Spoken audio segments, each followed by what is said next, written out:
उत्तर प्रदेश का एक ज़िला है मेरठ। और मेरठ ज़िले के अंदर, खास मेरठ सिटी की बात कर रहा हूँ, वहाँ यहाँ पर एक कबाड़ी बाज़ार हुआ करता था।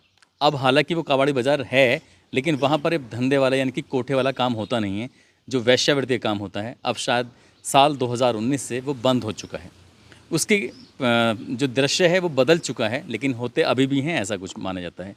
एक कहानी, बड़ी दिलचस्प कहानी है। दरअसल एक कोठे के सामने एक आदमी अपनी चाय की दुकान चलाया करता था। और चाय की दुकान चलाते चलाते कब उसके दिमाग में कुछ ऐसी गलत बात आती है, उसके बाद उसने अपनी ही बेटी को कोठे पर भेज दिया और उससे इतना पैसा कमाया कि आज की तारीख, यानी कि बात कर रहा हूँ साल 2023 की, आज उस व्यक्ति का अपना बड़ा होटल चल रहा है। और लोग जानते ज़रूर हैं उसके बारे में, लेकिन हालांकि हम नाम नहीं बताएंगे कि उसका नाम क्या है। लेकिन जब ये कहानी जाएगी तो शहर के लोग पहचान जाएंगे कि वो व्यक्ति कौन है। तो एक बार फिर से अतुल मैम के पास हम बैठे हैं। अतुल मैम से उसी किस्से को जानने की कोशिश करेंगे कि वो क्या कहानी है कि एक आदमी ने अपनी बेटी को कोठे पे पहुंचा दिया। मैम नमस्कार, आपका फिर से स्वागत है। जी। देखिए, ये एक ऐसी कहानी है कि यहाँ पे तो उसका जनरली सबके नाम रोज़ बदलते हैं। हर दिन कई कभी कुछ और नाम होता है, पहले दिन कुछ और होता है। लेकिन जो उसका वहाँ से नाम था वो हुमा था। जो उसका कहना है कि मेरा नाम हुमा है बाय बर्थ। तो हुमा का मैं उस्मान जी क्या सोचती हूँ इतने साल में कि वहाँ रहने वाले, चाहे वो नीचे दुकानदार हों, मेरी बात सबको बड़ी ख़राब भी लगती है, चाहे वहाँ आसपास छोटे छोटे पेटी ठेकेदार होंगी, कोई फ्रूट वाले हैं या कोई और चाय का खोखा लगाने वाले, वो सब वहाँ पिंप का काम करते हैं, सब दलाली का काम करते हैं। और सबकी मानसिकता इतनी ख़राब हो चुकी होती है कि मतलब उनके लिए कोई फ़र्क नहीं पड़ता कि कब कौन नई लड़की बिक गई, कब कहाँ की आवाज़ आ रही है किसी के रोने की। और उससे भी ख़राब बात ये है कि 90% कोठों का जो एक सीढ़ी लैडर, मतलब झूलने वाली सीढ़ी, सब कम नीचे दुकानों में उतरी हुई है कि जब कभी रेड हो तो नीचे से उतार दिया जाए दुकानों के अंदर। अंदर। कुछ की पीछे आबचक में, जैसे आबचक आप समझते होंगे कि पहले बनते थे मकान, वो कबाड़ी बाज़ार ही इस ढंग से बसाया गया है, अगर आप उसे गौर से देखें, कि आगे खिड़कियाँ बड़ी बड़ी जिनमें से वो लड़की खड़ी हो सके, अच्छे से झांक सके, अच्छे से इन द सेंस कि वो अंग प्रदर्शन कर सकें। और फिर वो एक बड़ा हॉल, उसमें कुछ बेंचें पड़ी हुई जहाँ आ जाए ग्राहक, लड़कियां भी बैठी हों और वो उनमें से किसको जिसको छांट के ले जाना हो उसको ले जाए। फिर उसके अंदर छोटे छोटे केबिन्स, कई बार कमरे में पार्टीशन करके, कई बार वो छोटे छोटे कमरे बना के। और वहाँ की गंदगी का आप अंदाज़ा नहीं लगा सकते कि जहाँ खड़ा होकर आदमी पानी पीना तो बहुत दूर है, खड़ा नहीं रह सकता एक मिनट भी। वहाँ वो एक तखत पड़ा हुआ, और ये उनका एंटरटेन करने का तरीका। तो ऐसे में मैं जिसकी आज बात कर रही हूँ, हुमा के फादर की, उनकी भी वहीं एक चाय की दुकान होती है। और किन पलों, एक बड़ा परिवार था कि 7-8 बच्चे थे और सभी कोई चाय की दुकान पे कर रहा है, कभी कोई ऊपर जा रहा है चाय देने। अब छोटा सा बच्चा जब वहाँ चाय देने लगता है तो मुझे शायद कैमरे पे कहने में थोड़ी शर्म हो रही है, झिझक हो रही है, लेकिन वो छोटा सा बच्चा भी कहेगा अगर उसने जीने में चढ़ते हुए किसी आदमी को देख लिया, ए ग्राहक आ रहा है। इतना छोटा बच्चा जो नीचे रह रहा है, चाय की दुकान पे काम कर रहा है, वो भी जानता है कि ग्राहक आ रहा है और लड़कियों को अलर्ट कर देना है कि आ जाओ, और लड़कियां तेज़ी से आएँ, जीने पे आ जाएं सब, और फिर वो अपना खुद को प्रदर्शित करें कि मैं, या मैं जिसको नंबर लग जाए। तो ये ऐसी ख़राब स्थिति है क्योंकि वो जब वहाँ 12-13 घंटे गुजार रहे हैं, बल्कि और भी ज़्यादा गुजार रहे हैं, देर रात तक वो बड़े लोग तो देर रात तक रहते हैं जब तक बाज़ार गुलजार रहता है। तो उनकी मानसिकता कुछ इस तरह की हो जाती है कि मैं सेफ़, मेरा घर सेफ़, और बाकी कोई कुछ होता रहे। लेकिन यहाँ जो मैं आज कहानी आपसे बात कर रही हूँ, वो एक ऐसे बाप की है जिसको ये लगा कि यार मैं ही क्यों नहीं, मेरी इतनी सारी बेटियां हैं तो मेरी भी एक बेटी अगर इसमें चली जाएगी तो मेरा घर का थोड़ा राशन पानी का जुगाड़ हो जाएगा। और उसका कहना तो ये है मालकिन का कि मैंने 30,000 में इस बच्ची को खरीदा। और ये सख्त हिदायत के साथ उस चाय वाले ने ये नहीं बताया कि ये मेरी बेटी है। अच्छा। उसको भी नहीं बताया, मालकिन को भी कहा कि ये बच्ची ऐसी रोती होती मिली है मुझे, और बच्ची को भी धमका दिया था कि मैं तो यहीं हूँ, सामने देख रहा हूँ, अगर तू बताएगी कि मैं तेरा बाप हूँ तो फिर तू देख मैं मार दूंगा तुझे जान से। और नन्ही सी बच्ची कुछ नहीं कह सकी, लेकिन पढ़ने की इच्छा थी। और क्योंकि अभी तो वो धंधे के लायक थी नहीं, 14 साल से पहले एक जो नथ उतराई की रस्म थी वो भी नहीं हुई थी अभी तक। तो उसने कहना शुरू करा कि मैं पढ़ने जाऊंगी। उसकी जिद पे मालकिन ने, थोड़ी सॉफ्ट हार्टेड है वो, उसने ये कहा कि नहीं पढ़ने तो नहीं भेजूंगी, लेकिन यहीं पे ही मैं बुला दूंगी एक टीचर को।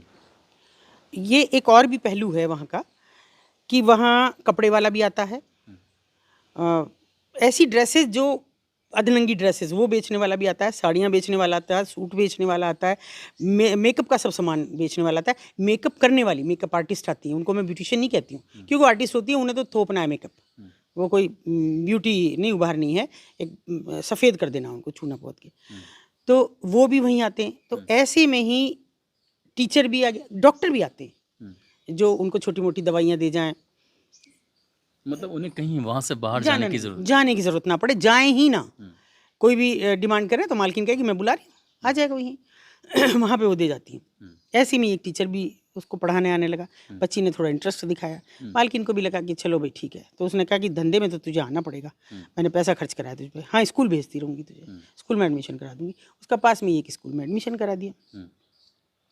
एक छोड़ने जाता जो इनके रहते हैं मतलब दलाल तो मैं नहीं कहूँगी, जो रोटी बनाने वाले रहते हैं, नेपाली कहते हैं सबको, बहादुर कहती हैं, नेपाली कहती हैं, चाहे वो हो किसी भी बिरादरी का, लेकिन या तो बहादुर कहती हैं, नेपाली कहती हैं। वो साथ जाता, फिर स्कूल से आने के टाइम पे लाता, लेकिन लड़की में कोई ऐसा वो दिखाई नहीं दिया कि ये भागने की कोशिश कर रही है या कहाँ जाएगी, कुछ ऐसा था नहीं। पढ़ती रही लड़की, 7th 8th में आ गई, धंधे में लग गई, बिना किसी विरोध के लग गई, चुपचाप। बस शर्त एक रखी, या तो इतना तेज़ उसका दिमाग था कि उसने एक शर्त रखी कि मैं अपनी कमाई का आधा हिस्सा दूंगी। अपनी कमाई का आधा हिस्सा मालकिन को, अच्छा, इससे ज़्यादा नहीं दूंगी। नहीं, बाकी तो ऐसे होता ना कि मान लो 200 रुपये मिले दिए, जिसमें से मालकिन ने रख लिए, तुमको बाद की बात है तुम्हें बचे या नहीं बचे, तुमको 10 रुपये देने हैं पुलिस वाले को 10 रुपये, मतलब 10 तो मैं इन द सेंस कह रही हूँ, 50 रुपये कम से कम एक ग्राहक के पुलिस वाले को जाएंगे, फिर जो मीडिएटर है जो ग्राहक तय करके लाया उसको जाएंगे, बाकी मालकिन को जाएंगे, और बचे तो 150 रुपये उस लड़की को, 50-60 रुपये एक कस्टमर के मुश्किल, मतलब शाम तक उनके पास शायद इतना पैसा नहीं होता कि वो अगर उनके बच्चा हो उसको दूध पिला सकें या वो खुद भी रोटी ढंग से खा सकें, क्योंकि बाजार से ही मंगा खाना है उन्हें बनाने का, पूरा धंधा उनकी वजह से चल रहा है, उनकी वजह से चल रहा है। कुछ नहीं है उनके पास कुछ नहीं है, क्योंकि जो कंडोम्स हम उन्हें फ्री ऑफ कॉस्ट स्वास्थ्य विभाग भी प्रोवाइड कराता है, हम भी कराते हैं, तो वो भी उनको पैसा लेके दिया जाता है कि आपको अपनी सुरक्षा रखनी है तो ये पैसा लेके खरीद लो, रखें डब्बे। तो ये उनकी स्थिति होती है। उसने हर चीज़ में कॉम्प्रोमाइज़ किया, लेकिन इसमें नहीं किया कि मैं आधा पैसा लूँगी और मेरी पढ़ाई पे तुम खर्चा करोगी, पढ़ाई पे तुम खर्चा करोगी और मैं कमाई का आधा हिस्सा, हाँ आधा हिस्सा लूँगी। नहीं तो फिर अब ये उनको लग गया था कि इसने बाहर की दुनिया तो देख ली है और ये किस दिन भाग भी सकती है स्कूल जाते हुए, हो सकता है किसी से कुछ कह भी रखा हो इसने, थोड़ा मालकिन डर गई, उसको आधा देने लगी। अगर 200 रुपये दिए कस्टमर ने तो उसको आधे दे दिए। सुंदर थी, टिप्स भी लेने लगी कस्टमर से थोड़ा रिझा के, तो टिप में मालकिन का कोई हिस्सा नहीं होता, चलता रहा उसका काम। अब वो लगभग ग्रेजुएशन में आने, मतलब 12th किया था और एडमिशन रजिस्ट्रेशन सब हो गया था पास के कॉलेज में भी, तो अचानक हमारे पास एक लड़की की सूचना आई और हमने वहाँ रेड कर दी। अच्छा, आपने रेड करी मतलब पूरी टीम के साथ, पुलिस वगैरह सब? हाँ सब। अच्छा। और वो होती और वो तो तमाम मीडिया थी और पूरा नीचे हजूम था, और उस लड़की ने भी कहा कि मैं भी निकलना चाहती हूँ। अच्छा, अचानक से कहा, तो हमने कहा ठीक है चलो कोई बात नहीं, क्योंकि नहीं लेकिन एक शर्त पे जाऊंगी नीचे। मैंने कहा क्या? कि मैं बताना चाहती हूँ नीचे सब लोगों को, कुछ पहले बोलूँगी, मीडिया को बुलवा दो। मैंने कहा मीडिया है वहाँ, सब है नीचे, पुलिस भी है, मीडिया भी है। मैं कहा चलो, हम नीचे आ गए तो सबके बाहर चबूतरे बने रहते हैं, उस पर खड़ी हो गई। लग रही थी कि वो स्मार्ट है, हमें भी जब तक नहीं पता था कि ये पढ़ी लिखी है, 8वीं 10वीं कर रही है, 12वीं कर रही है, हमें नहीं मालूम था। मतलब ये कितना मतलब दिलचस्प है कि वो लड़की वहाँ रहती है, पढ़ाई करती है और वो रात को, और अच्छा कंप्यूटर भी सीख गए, मतलब एक आधुनिक उसमें रेस में चल रही है और साथ में वो ये जो काम कर रहे हैं। लेकिन मैं सैल्यूट इसलिए करती हूँ उस लड़की को आज भी कि उन लड़कियों से अच्छी है कि केवल लग्जरी जुटाने के लिए जो इस धंधे में वो आइडेंटिफाइड रेड लाइट एरियाज में नहीं है, वो घरों में अच्छी लड़कियां बन के धंधा कर रही हैं, वो होटलों में जाके कर रही हैं। आए दिन आप देख रहे हो कि मेरठ में तो बिल्कुल एक बाढ़ आ गई है इस तरह की होटल्स में जहाँ कॉल गर्ल्स जा रही हैं, उनसे अच्छी हैं वो लड़कियां।